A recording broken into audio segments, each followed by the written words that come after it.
Hi guys, it's me, Joseph Anderson again, and for this video that I will be dedicated to Asian History Month in May of 2026, I shall be starting the second season of this wonderful show, Avatar: The Last Airbender.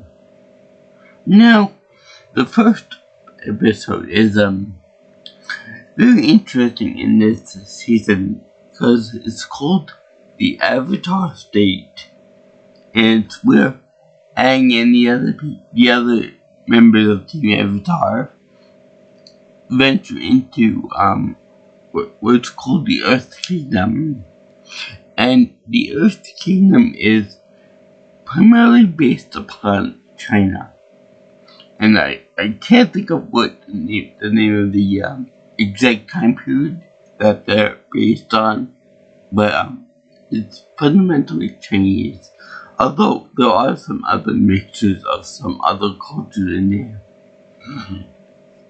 So this begins the whole idea of the Avatar universe covering Asian culture proper, because I mean you can argue that Inuit and Eskimo culture from the first season was partly Asian because they can be found in Russia as well. But we all know that we'll associate Asian culture with Japan, China, Mongolia, the Koreas, Thailand, the Philippines, and so on and so forth. So Russia wouldn't really count for this. But we have another bending art introduced in this. I don't know if it was actually introduced in this, and I think there were some minor things in the first season that incorporate earth bending, or you can easily put in a rock bending as well in there, because that's fundamentally what they do. They move rocks around with their martial arts moves. Which, by the way, in the first season, water bending was based on Tai Chi, which is basically a martial art, based upon like fluid movements and stuff, so it was kind of appropriate for that. But in this case, earthbending is based upon Hungar, the martial arts Hungar, which is primarily like strong stances and basically defensive stances and more powerful type hold your ground type movements and such. And it's let's see here, what should you say? Yeah, this is also the next on the wheel of skill that Aang has to learn along his way to becoming a fully realized avatar.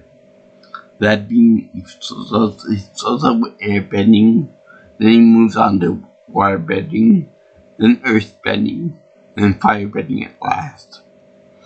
So that's how the avatar cycle works. But the thing is that earth bending is like the hardest element that Aang can learn, because it's on the polar opposite of what he used to do, which is he's used to ducking and evading stuff and attacks things, because that's what airbending is all about. But in this one, you have to feature your attacks and your defense head on type of thing. So it's the polar opposite of what he used to do, which will make it the hardest. Now, up until this point, we only had a few minor instances where earthbending came into play.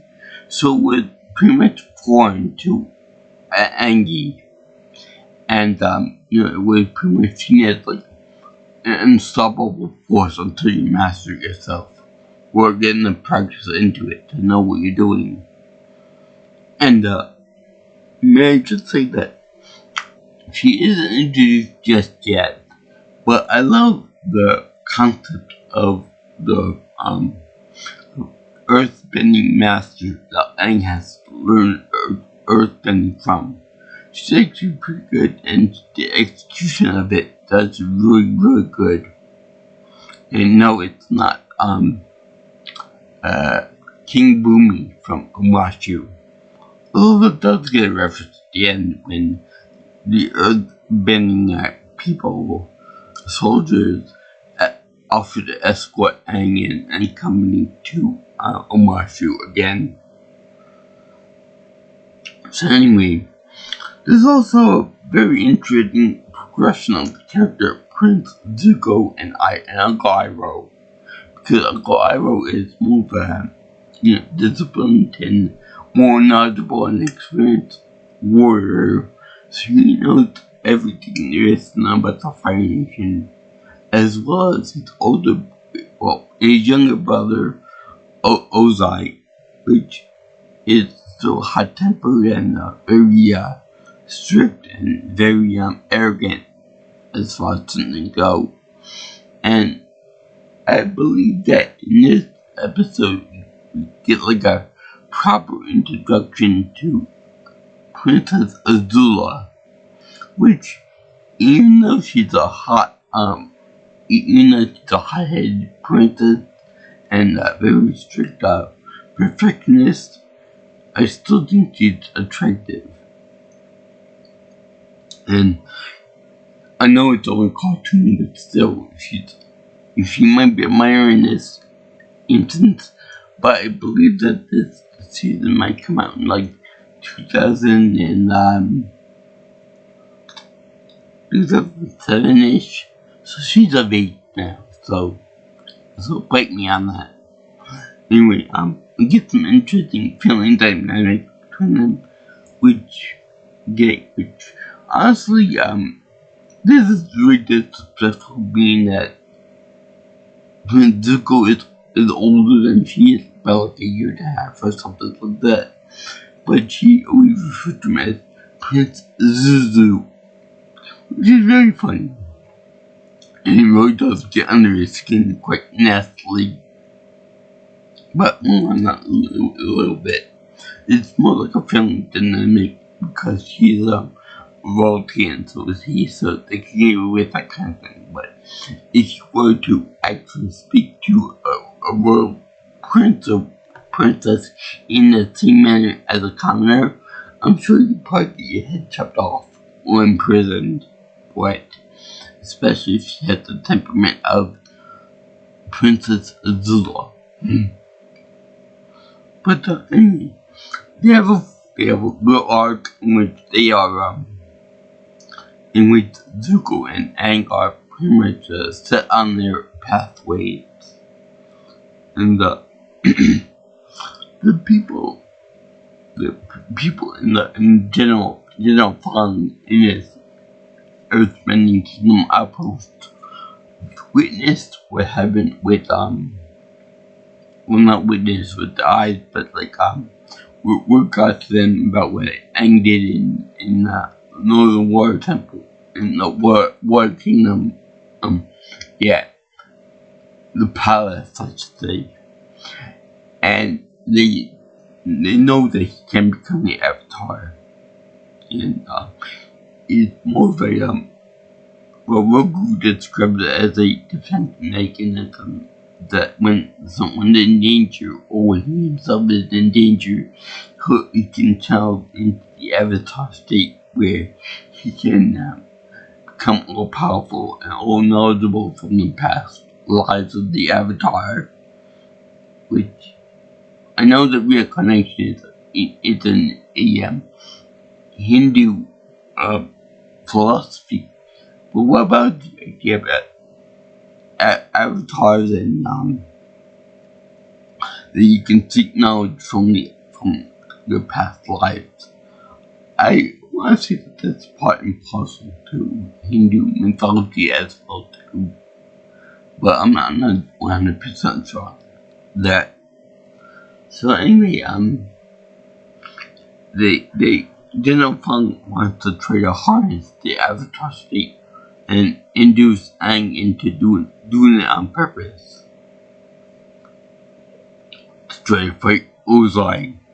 And he uses a very good method of showing Aang the results of the war with Ozai, with the Fire Nation, in that whenever he shows them like images and the live footage of what happens when Aang takes his sweetest time, more people get injured or they potentially die from the Fire Nation forces.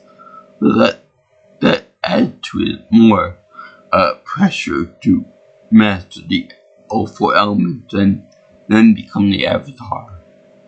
But it's important to note that Aang is not ready yet for that responsibility. He got master earth fire bending and fire bending on top of that too. And some people will argue that he's not ready by the end of the show either to get fully Avatarized. If that's even a word. But yeah, I would say that he masters water bending. He masters earth bending. But fire bending, it's about halfway done with being mastered already. From my previous experiences with Zuko and with Roku and everything else. Plus, it's funny that when Roku is explaining the Avatar to say to Aang, it's funny because they showed I think his name is Kuruk, the last waterbender guy, and the Avatar, and then they showed him mashing the waves and stuff. That's fine. Then they showed Kyoshi moving like giant earthen statues of herself. Okay, that's okay. But then they showed the previous Avatar that was a fire. Not Roku, the guy before him. And they show him mastering lava bending, which is funny because in the show the Legend of Korra, they show that lava bending, you might think it's a fire bending skill, but it's really an advanced earth bending technique. So basically the lava bending is very kind into that. And lava bending in this one is kind of like falsified. But the real technique that firebenders use is latent generation and also redirection, which is a very cool idea and a very cool execution in this show. As Azula practices doing that very thing, and to the point that he gets everything almost perfect on the first shot. I don't know with the first shot, but with the first shot on the camera. And the two elderly fire masters are telling her that you got everything right except one thing, her hair was missing. And this shows that she's a little bit unstable. Because she constantly whined and bitched that she got everything perfect and got everything her way and everything else.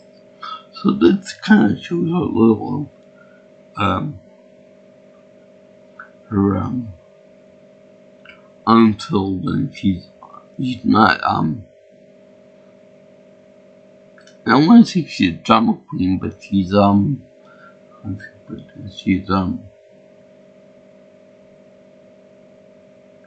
unsettled, but she's got mental instability. because it's not perfect. Everything that goes wrong, every little thing that goes wrong irks her. So anyway, she retries it again and gets it perfect and all that. And she even tried to use the lightning technique on Zuko later on in the fight. But Uncle Iroh ends up grabbing her hand and then redirecting the bolt to somewhere else. Let's just hope that there weren't any turtle ducks in the way, because otherwise that probably would burn them up inside to kill innocent creatures by redirecting her attack. But in any case, at first we see that Aang is actually quite afraid of this attack, this avatar state, because he can control it. It's kind of similar to the Hulk attack, in that Bruce Banner is like Aang. He's lovable, smart, intelligent, all of this other stuff.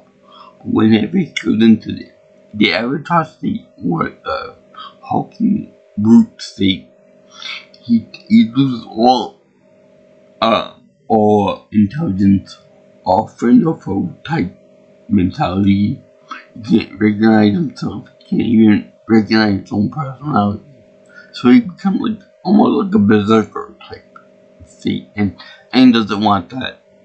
He attacks himself in the dream sequence that he has, and he also attacks Prince Zuko, which I don't know why he had that be a bad thing, because Zuko is evil at this point still. So I don't know why that's a big deal.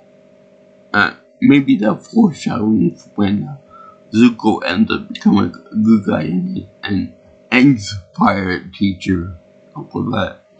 But for right now, Zuko is still a bad guy.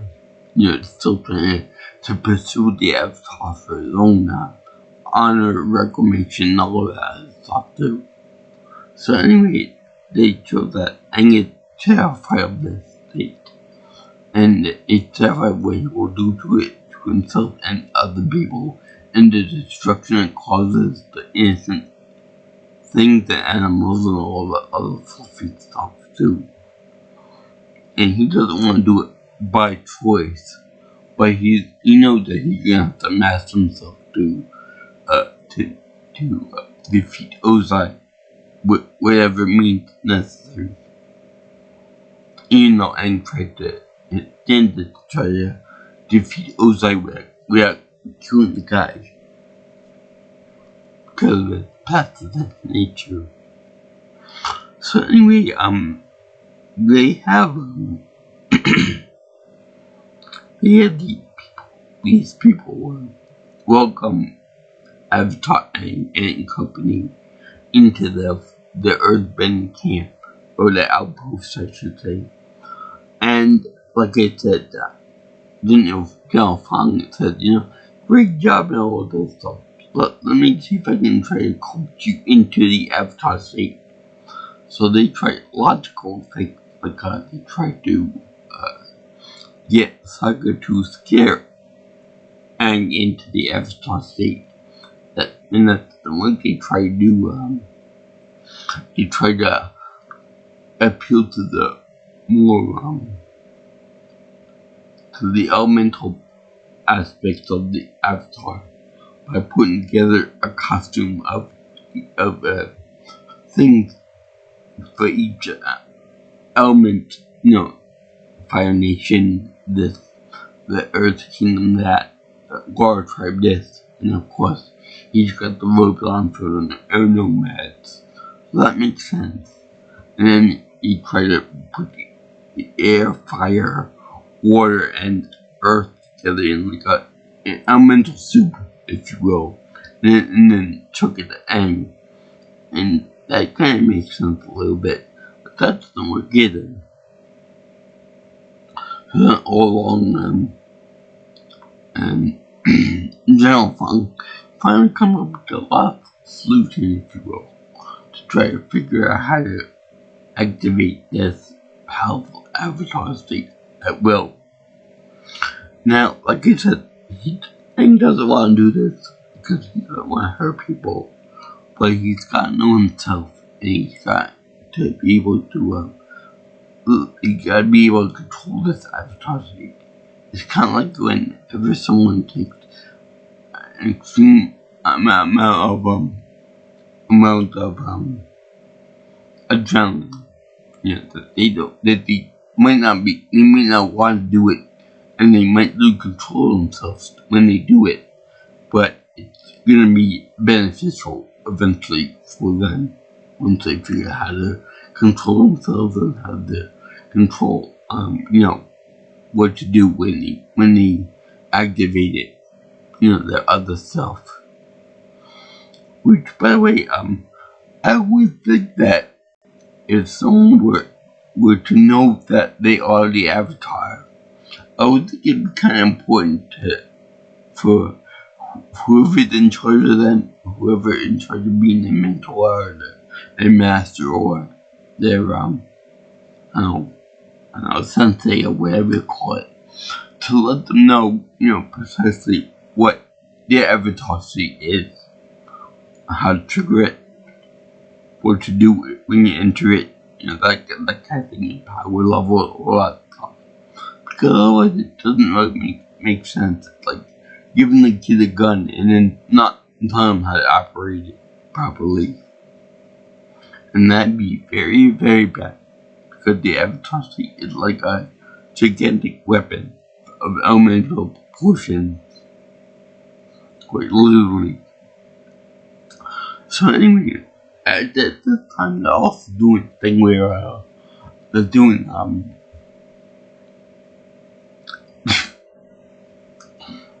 by the way, I did meet Aang's voice actor, Sokka's voice actor, and Toph and Bifan's character voice actor, and they were all very nice to me.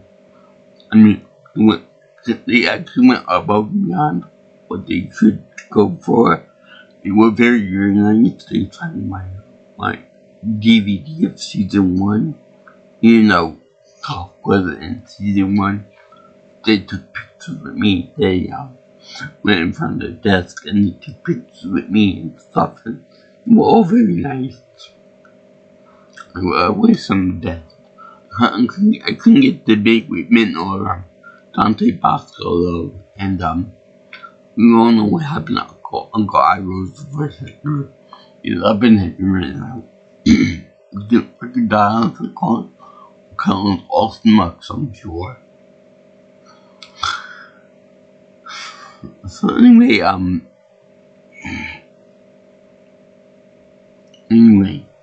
they have they had Uncle Iroh doing like naked back massage in some unknown town somewhere. I'm sure it's in the mental thing. And he's more of a body humor with him being old and being pudgy. But very funny. So anyway, they show him having a good time and he's saying, oh my god, this is what I've been missing for so long. I want to come join me, Zuko. Or I should say Zuzu. But anyway, they show him, having a good time relaxing and stuff. Zuko is still, angry, burning to get the avatar, and, he doesn't like the whole defeat of, being killed by, Zhao.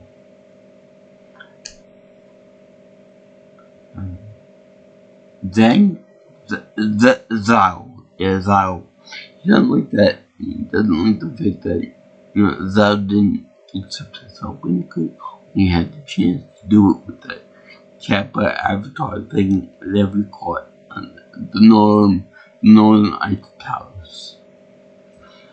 So, he deep down he knows that if he lets his hatred consume him, the same fate will happen to him as did with Zhao, with the arrogance, with the bad temper, with everything else. And yeah, he does lash out at Uncle Iroh at times in this episode. You know, you're not bad for the old man, you're not but lazy old coward, you're this, that, but in this wilderness type environment, Zuko only had Uncle Iroh to take care of him. You know, otherwise he'd probably be dead. He'd probably be dead by now. So he also loved the Uncle Iroh for getting mad jams. And then Princess Azula comes over and says to him that Father has forgiven you. He just wants you back in his arms, in his palace, and banishment is no longer an issue. Come back to us. Now, Zuko, being kind of naive because he's younger and angry and stuff, wants to accept Azula's acceptance and his apology and stuff. And he thinks that the father is really gonna accept him as it is. But whereas he said that, Uncle Iroh said, I'm not so thrilled to accept this, and I'm not too quick to think that my brother is so forgiving, and because he knows his own brother is ruthless and brutal and wicked. So he kind of takes it for granted, but he plays along anyway. And two of them end up going to Azula's ship until somebody says that it's that the prisoners and the company and stuff. So Uncle Iroh and Zuko end up kicking the guard's butt, and then Zuko ends up fighting with Azula to the point that they do a lightning bolt thing with Azula and stuff, and then Uncle Iroh ends up throwing her overboard into the water, which can't be good for a perfect hair. And then both of them end up fleeing out of the studio or the port town that they're in. And they have to do something that is very ceremonially cut ties with their former Fire Nation allegiance, if you will, which will mark the beginning of the end for his antagonism toward the Avatar. Yeah, he'll actually become kind of an anti-hero, but then he'll become a hero at the end of season 3. And that means that he takes his ceremonial knife, and the thing with Uncle Iroh, and they actually cut off the top knot of the hair. And normally people might think that, this is no big deal and stuff. Get a haircut, no big deal. But because the Fire Nation is principally based on Japanese Imperial Japan in pre-World War II, the top knot is actually seen as being iconic and ceremonial tied to your Japanese and Fire Nation roots. So by cutting it off, it's like it's a disguise as well as it's like cutting ties with your clan, with your group, with your home. To the very outcast now at this point. I don't know if Ivo has a separate knife, or if he just used Zuko's knife, but they did it under, I think, cherry blossoms, which again is another symbol of the Fire Nation and Japan. That was something really special. And they both agreed to do this. They were betrayed by Azula and the crew. So they were set more toward the good people of Team Avatar by doing that. Azula tried to trick them into thinking that everything was okay and forgiving, but it wasn't.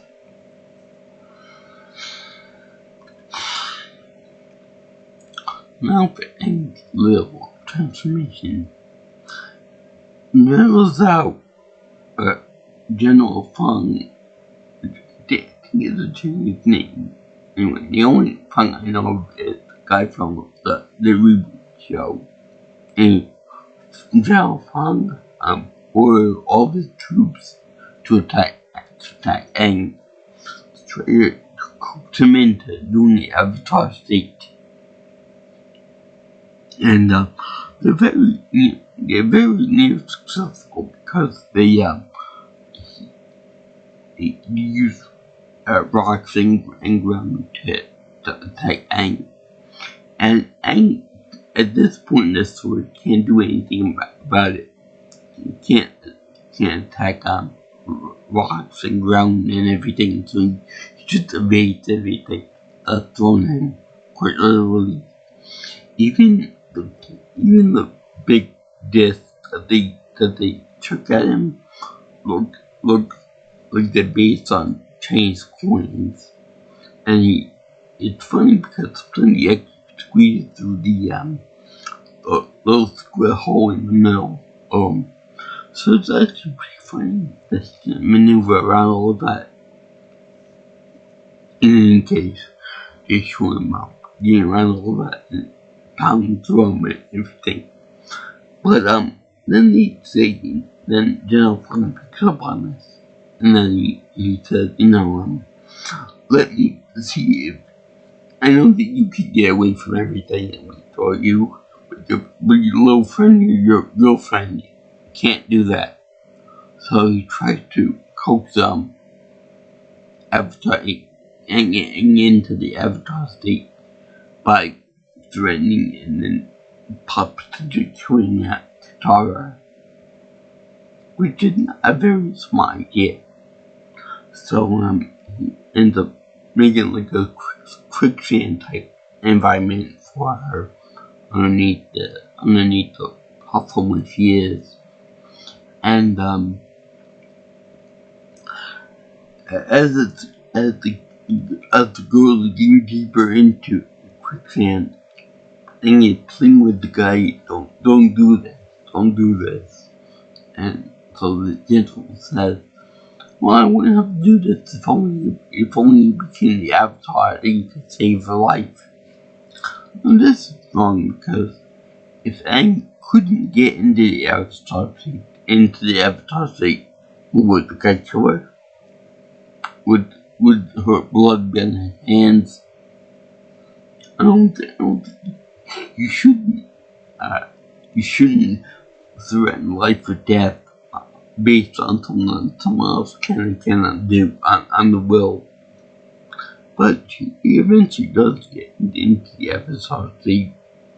But when Katara disappears underneath the level of the sand, thinking that he killed her and stuff, and that he basically sealed her doom. And so Aang becomes the Avatar. He says, I don't think glowing further teaching Aang and stuff, saying that he can't do it. And then the person dies. But anyway, he gets out of the Avatar state, and then he does the tornado thing there. A fire tornado, kind of like, one of the ways to be here that did that that did like a whirlwind on the way down, and that was how they propelled themselves up. It might have been Rogu, it might have been somebody else, but that was like pretty funny. So anyway, one fun actually sees the Avatar state, and she did devastation of everything around her just by the wind alone. It's like it's kind of terrified from himself as the Avatar's power, being that all this rubble was caused by just the wind, the opposite of what should happen. And he's like, okay, your friend's safe here, and you can get out of the Avatar state now. He says, now we can harness this power to defeat Ozai, the leader of the fighting nation. He says, I'm not doing anything you want me to do anymore. You're out of your mind. Which I agree with. He is out of his mind. He is crazy for doing that. And I think Saga ends up beating him off the head with the boomerang after he got mounted on the little chocobo type thing from the Final Fantasy games. And I like the way they also have Guitar trying to defend himself against the general by using an oil whip to attack, and then he neutralizes the attack by just filling up with sand. The water filled up with sand and making useless mud because you can't control it. You can't control Earth. So that was pretty funny. Let's see what else is there. I don't know, there was something else too.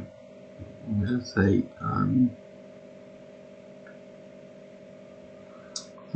they end up breaking away and going to Omashu by themselves without his help. Where Upper was during this whole thing, I don't know, but it comes in the end and helps him out. Oh yeah, I remember now. When they were trying non-lethal ways to get Aang into the Avatar state, they use tea to try to cook Aang into the Avatar state by and tea, I think it's like matcha tea or something, and matcha tea is very powerful. I tried it once, and it did the exact same thing that Aang experienced. He was hyper. Now, I would think that being hyper would do something to your power. Either it would increase your avatarness, or it would increase the power, like Chosen Comet would do for just firebenders. That was actually pretty funny that would happen. But eventually, Aang does overpower his nervousness about becoming the Avatar, not by choice, mind you, but in the effort to save his friend and future wife. Which I don't like. I don't like that meant stuff. Before forcing the Avatar state out of the way. Now that was a little bit too cruel. You didn't know that the guy was going to save her life afterwards. And I like the way Aang was fighting with the guards or the troops and going up a wall because it was so high strung from drinking the tea. And I like the way they had the ball his Earth scooter losing power in the air. I don't know how that works out. Maybe it's implied that the air will be thinner or higher up on the wall, but that doesn't make much sense because you have to go way up there for the dissipate. It's the point that it wouldn't be useful as a viable method of escape. So, for the first season, it was the first episode of the second season. let's kick that. Season number 2 is really fucking awesome so far. I like the Chinese instruments on this show. I like all the earthbending based on Hangar techniques. I like the fact that Toph really do the pre-mantis version of Hangar. Not only that, but if you know me, I personally like the color green. I like the color green. So this is right up my alley. I like the color green and all the uniforms in the Earth Agent are green. Green for Earth, I guess. So that's actually pretty fun. Also, Earthbending was founded by the Magimoles. So it's like a natural creature as opposed to the moon, which isn't a creature at all. So it's those two bodies. Singlefoot, the dragon that were the first firebenders, and the airbenders were the flying bison, so they were all animals except for the waterbenders of the moon. So in any case, thank you for watching my video on the first episode of the second season of Avatar, The Last Airbender. And the name of this episode was The Avatar State. And I like the fact that they have Prince Zuko with his pet name Zuzu being coined by his kid sister, Princess Azula. I like the fact that Azula is a little menace to society herself, and that she's very untrustworthy. She said that out in the first episode she was in, and nobody. Gyro didn't trust the words she said in regard to her father and his brother, and he was a little more experienced in politics to know that Zuko was walking right into a trap. I just wonder what happened to Zuko if Iroh wasn't there, or was incapacitated by something. But I like that they made the mutual decision to cut off the top nuts, therefore separate themselves from the Fire Nation. And that set them on the path more toward the hero side. And the Avatar again, follow suit and finally learn about earthbending and all that other stuff too. So that was actually pretty important to this episode, the Avatar State. We did this for Asian History Month in May of 2026 because this starts the Chinese-oriented episode structure, the background, which is really fun.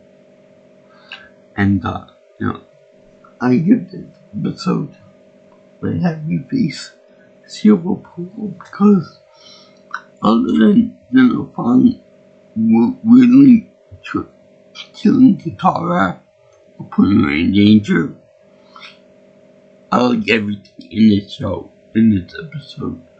I like the consequences and inaction. I like the Zuko storyline. I like the Azula storyline.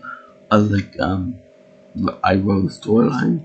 I like the Avatar's storyline.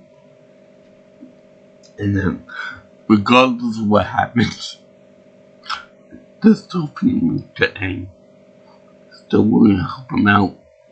Still willing to help him through things.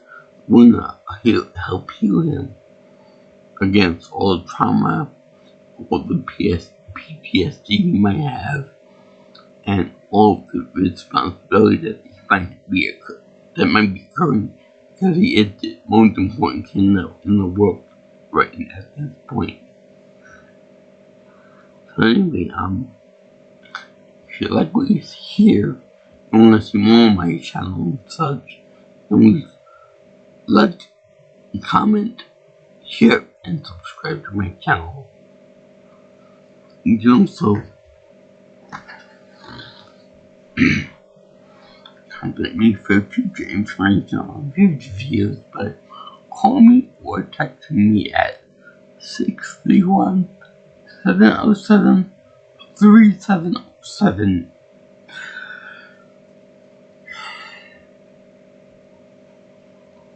And if you like, you can always follow me on Facebook, on Twitter, or if you prefer, call that at P Nelson Pro.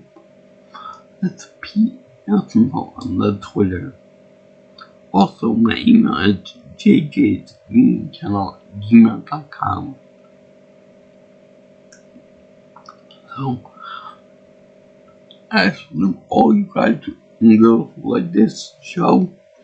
This support the introduction into the world of Avatar earthbending skills, and that it seems so impossible for Aang to learn this stuff. It's like a big roadblock to Aang so far, because he can't do anything about Earth, the element Earth, until he learns how to deal with it. And it's so much fun. So yeah, I highly recommend this episode as well as some of the others in this good season. And peace out, my brothers and sisters. I'll see you in the next video. All you girls and guys in Interline. Ciao ciao, sayonara, and read us in.